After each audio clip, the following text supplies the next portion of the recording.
Magandang umaga po sa inyong lahat. Ako pong muli si Kuya Dan at inaanyayahan ko kayong panoorin ang maiksing bidyong ito.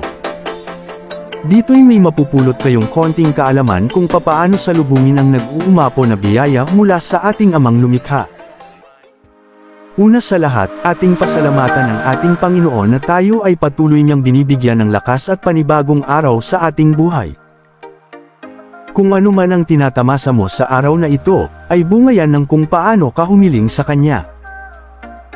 Kadalasan ay isang payak at hindi mapang-abos ang kahilingan ng madalas niyang pinagbibigyan.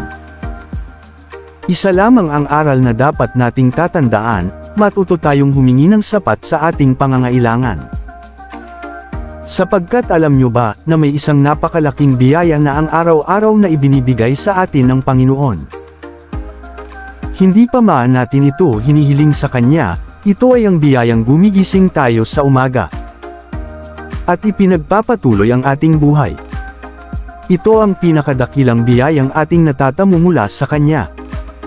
Ipagpasalamat ang bawat araw na ibinibigay niya sa iyo, ang buhay. Ngayon naman ay pasalamatan natin ang panibagong araw na iyong tinatamasa, gawin itong makabuluhan at kaiga-igaye sa Kanyang paningin. Huwag nating ipagdamot sa iba kung ika'y tumatamasa ng labis mula sa Kanyang pagpapala, dahil mas manibiyayaan niya ang nagbibigay.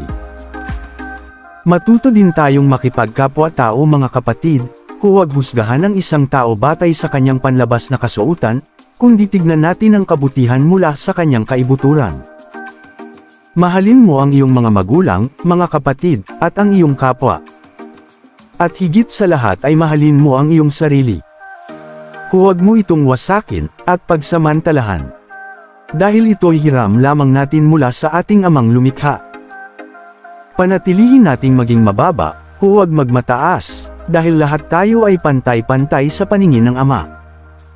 Sanayin mong maging mababa ang iyong sarili, sapagkat iyan din ang magpapalaya sa iyo mula sa mabigat at mapait na buhay na iyong kinasasadlakan. Magmahalan tayo mga kaibigan at mga kapatid, iisa lamang ang ating pinagmulan at iisa lang din ang ating patutunguhan. Ito po si Kuya Dan at nagsasabing mabuhay ka ng naaayon sa kanyang kaluwalhatian. At para naman po sa inyo mga katuwils ko, ugaliing maging mahinahon sa kalye at iwasan ang makipag-away sa daan, palaging tatandaan, madaling pasukan ang gusot, subalit mahirap itong labasan. Sa bawat araw na pag-alis mo hawak ang manibela, tandaan na may naghihintay din sa iyong pagbabalik, ang mga mahal mo sa buhay.